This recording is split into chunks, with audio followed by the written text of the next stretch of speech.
जय हिंद दोस्तों, स्वागत है एक बार फिर से आप सभी लोगों का हमारे YouTube चैनल परीक्षा तक स्टडी पर। तो आज के इस वीडियो सेशन में जो हमारी सीरीज चल रही थी सीआईएसएफ हेड कांस्टेबल भर्ती के लिए जीके और जीएस की, उसका आज पार्ट नंबर 3 आज हम लोग करने वाले हैं। यानी कि इसके 2 पार्ट ऑलरेडी कंप्लीट हो चुके हैं। आशा करता हूं सभी लोगों ने वो दोनों पार्ट देख लिए होंगे। तो आज की इस सीरीज में जिसमें हम कुल 1000 क्वेश्चन आप लोगों को एग्जाम से पहले करवाने वाले हैं, जिसके 2 पार्ट आ चुके हैं, आज हम पार्ट नंबर 3 करने वाले हैं। और आज के इस वीडियो सेशन में आपको वही क्वेश्चन देखने को मिलेंगे जो आपके previous year head constable exam में पूछे गए हैं। तो चलिए वीडियो सेशन को स्टार्ट करते हैं और सबसे पहले आ जाते हैं क्वेश्चन नंबर फर्स्ट की ओर। तो क्वेश्चन नंबर फर्स्ट में कह रहा है भारतीय उपमहाद्वीप मूलतः एक अंग था। यानी भारत जो उपमहाद्वीप का एक हिस्सा है, यह किसका अंग था? ऑप्शन नंबर ए है जुरैसिक लैंड का, ऑप्शन नंबर बी है गोंडवाना लैंड का, ऑप्शन नंबर सी है आर्यव्रत लैंड का, ऑप्शन नंबर डी है अंगार लैंड का। तो भारतीय जो उपमहाद्वीप है, यह जो हिस्सा है ये है गोंडवाना लैंड का। किसका है? गोंडवाना लैंड का। तो सर्वप्रथम जो पृथ्वी पर विद्यमान था ये था एक टेथिस सागर।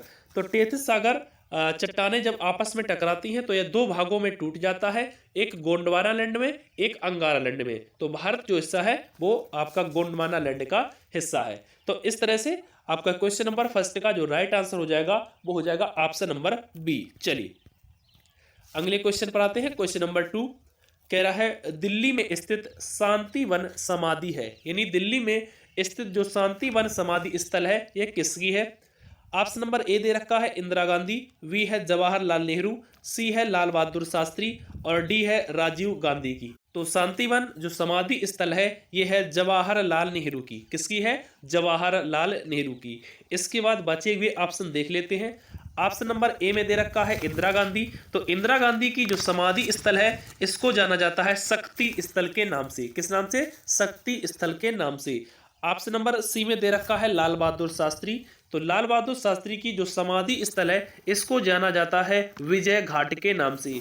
वहीं अगर ऑप्शन नंबर डी देखते हैं तो लिखा हुआ राजीव गांधी।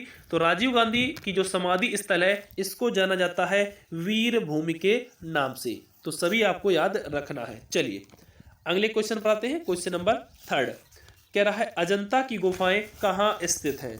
तो अजंता की जो गुफाएं हैं ये आपके महाराष्ट्र में स्थित है। कहाँ पर स्थित है? महाराष्ट्र में। इसके बाद अजंता की गुफाओं से जितने भी इंपॉर्टेंट पॉइंट हैं उनको हम नोट कर लेते हैं। अगर आपसे पूछ ले कि जो आपकी अजंता की गुफाएं हैं इसमें कुल कितनी गुफाएं हैं, तो याद रखना है कुल 29 गुफाएं हैं और सभी की सभी बौद्ध धर्म से संबंधित हैं। ये भी आपको याद रखना है। इसके बाद इसी अजंता की गुफाओं को 1983 यानी 1983 में यूनेस्को ने इसको विश्व धरोहर की सूची में शामिल कर लिया था। ठीक है, तो आपको याद रखना है। चलिए क्वेश्चन नंबर 4 की तरफ आते हैं। तो अगर आपको ये वीडियो पसंद आ रहा है तो वीडियो को लाइक जरूर कर दें और आप डेली इसी तरीके की जो सीरीज है उसको पाना चाहते हैं, चैनल पर पहली बार जुड़े हैं तो चैनल को सब्सक्राइब करके बेल आइकन जरूर प्रेस कर लें। तो क्वेश्चन नंबर 4 में कह रहा है सालार जंग संग्रहालय कहाँ स्थित है? तो सालार जंग संग्रहालय जो है ये जो स्थित है ये आपका हैदराबाद में स्थित है। कहाँ पर स्थित है? हैदराबाद में स्थित है।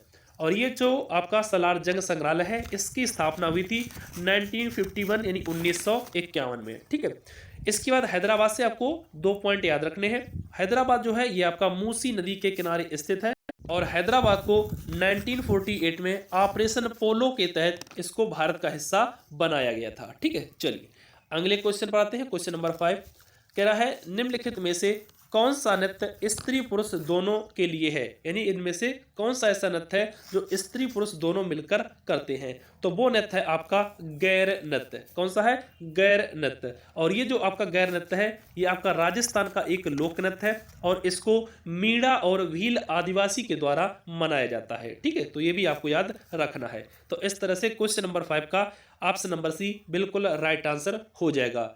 चलिए क्वेश्चन नंबर 6 की तरफ आते हैं। कह रहा है पंतजलि का संबंध किससे है? तो पंतजलि का जो संबंध है यह है योग दर्शन से। किससे है? योग दर्शन से।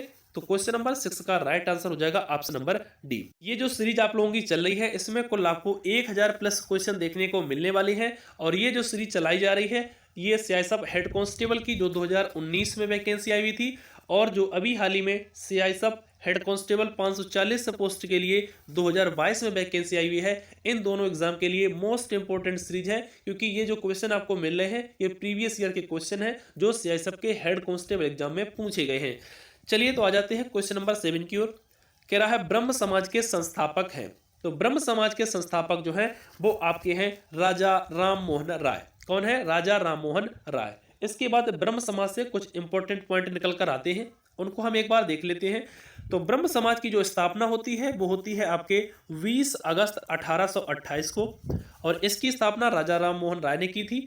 आपसे पूछ सकता है कि इसकी स्थापना कहाँ पर की गई थी, तो याद रखना है कोलकाता में इसकी स्थापना की गई थी। ठीक है, इस तरह से क्वेश्चन नंबर 7 का राइट आंसर हो जाएगा ऑप्शन नंबर ए। चलिए क्वेश्चन नंबर 8 की तरफ आते हैं। तो क्वेश्चन नंबर 8 में कह रहा है लोसांग एक उत्सव है जो मनाया जाता है। तो लोसांग जो उत्सव है ये आपका सिक्किम और लद्दाख में पूर्ण रूप से मनाया जाता है।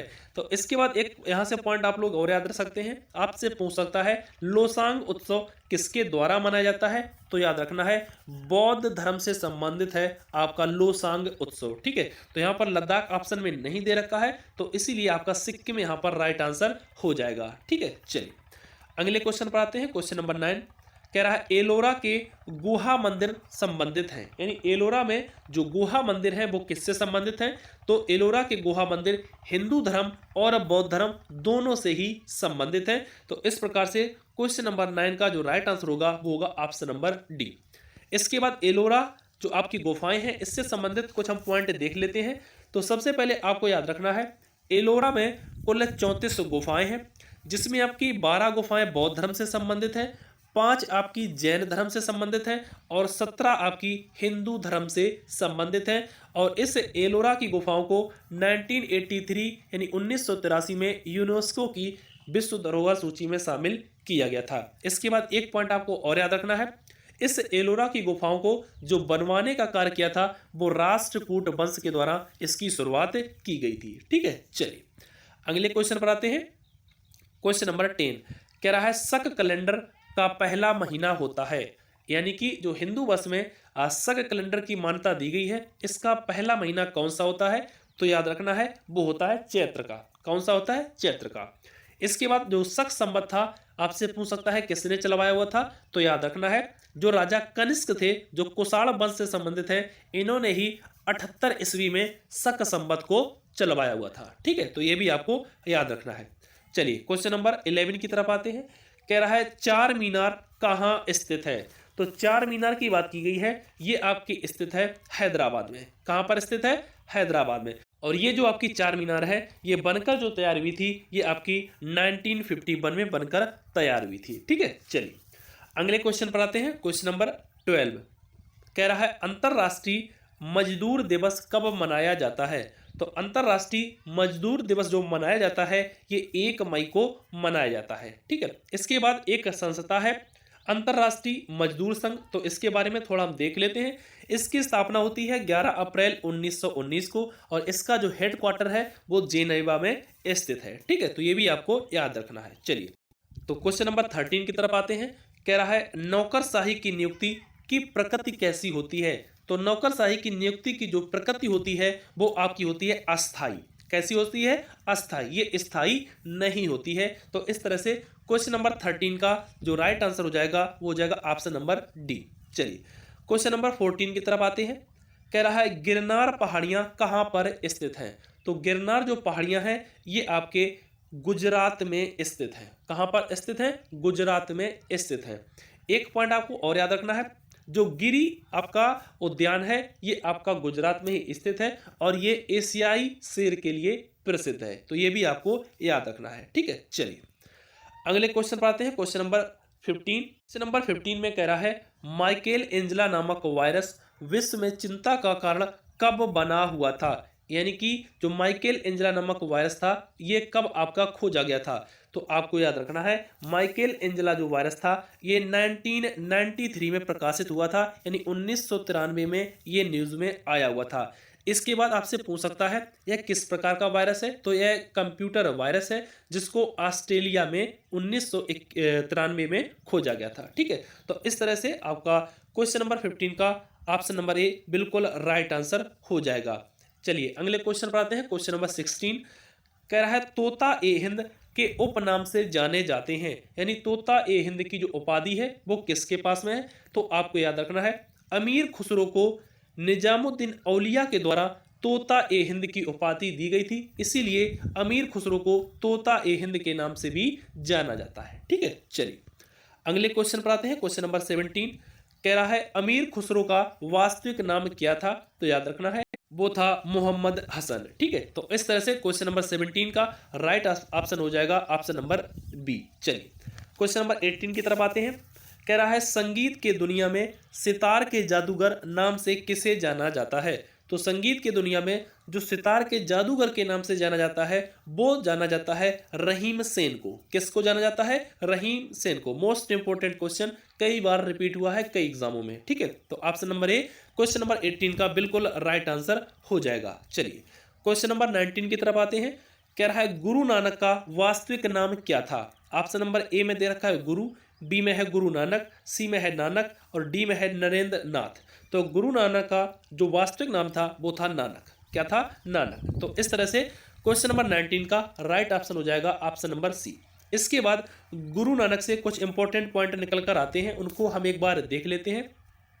गुरु नानक सिखों के प्रथम गुरु थे, इन्होंने ही सिख धर्म की स्थापना की थी और इनका जो जन्म होता है वो 1469 ईस्वी में तलवंडी नामक स्थान पर होता है और इनकी जो मृत्यु होती है ये 1539 ईस्वी में करतारपुर कॉरिडोर में होती है। तो ये भी आपको याद रखना है। चलिए अगले क्वेश्चन पर आते हैं। क्वेश्चन नंबर 20 कह रहा है गौतम बुद्ध का वास्तविक नाम क्या था? तो याद रखना है गौतम बुद्ध का जो वास्तविक नाम था वो था सिद्धार्थ। ठीक है, तो ऑप्शन नंबर बी इस प्रश्न का बिल्कुल राइट आंसर हो जाएगा। चलिए क्वेश्चन नंबर 21 की तरफ आते हैं। कह रहा है स्वामी विवेकानंद का वास्तविक नाम क्या था? तो स्वामी विवेकानंद का जो वास्तविक नाम था वो था नरेंद्र नाथ दत्त। क्या था? नरेंद्र नाथ दत्त। तो ऑप्शन नंबर जो बी लिखा हुआ है वो बिल्कुल राइट आंसर हो जाएगा क्वेश्चन नंबर 21 के लिए।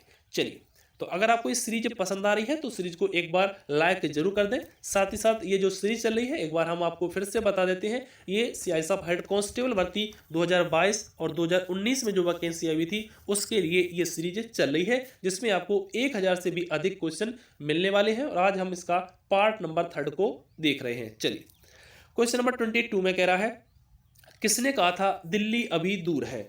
तो बात आती है कि दिल्ली अभी दूर है किसने कहा हुआ था? तो आपको याद रखना है निजामुद्दीन औलिया के द्वारा कहा गया था कि दिल्ली अभी दूर है। ठीक है, चलिए क्वेश्चन नंबर 23 की तरफ आते हैं। कह रहा है दुख में सब सुमिरन करें सुख में करे न कोई, यह पंक्ति किसने कही है? तो दुख में सुमिरन सब करें सुख में करे न कोई, यह जो पंक्ति कही है ये कही गई है आपके कबीर दास के द्वारा। किसके द्वारा? कबीर दास के द्वारा। तो ये भी आपको याद रखना है। चलिए क्वेश्चन नंबर 24 की तरफ आते हैं। तो क्वेश्चन नंबर 24 में कह रहा है कर्मण्ये वादिकारस्ते माँ फलेसु कदाचना किस ग्रंथ की उक्ति है? तो ये जो युक्ति है ये आपकी श्रीमद् भागवत गीता से ली गई है। ठीक है, तो ये इंपॉर्टेंट पॉइंट है, इसको आपको याद रखना है। चलिए आज का अंतिम प्रश्न देख लेते हैं। क्वेश्चन नंबर 25 कह रहा है किसने कहा था राम और रहीम एक ही ईश्वर के दो अलग अलग नाम हैं? तो ये जो कहा हुआ था ये भी कबीर दास जी के द्वारा ही कहा गया था। तो इस तरह से आज के कुल हमने 25 क्वेश्चन डिस्कस कर लिए हैं। अगर आपको ये वीडियो पसंद आया हो तो वीडियो को एक बार लाइक के साथ साथ शेयर जरूर कर दें, जितने भी कैंडिडेट सीआईएसएफ हेड कांस्टेबल भर्ती के लिए प्रिपरेशन कर रहे हैं। तो मिलेंगे आप लोगों के साथ में इसके पार्ट नंबर 4 के साथ में। तब तक अपने सभी प्यारे भाइयों और बहनों को जय हिंद, वंदे मातरम।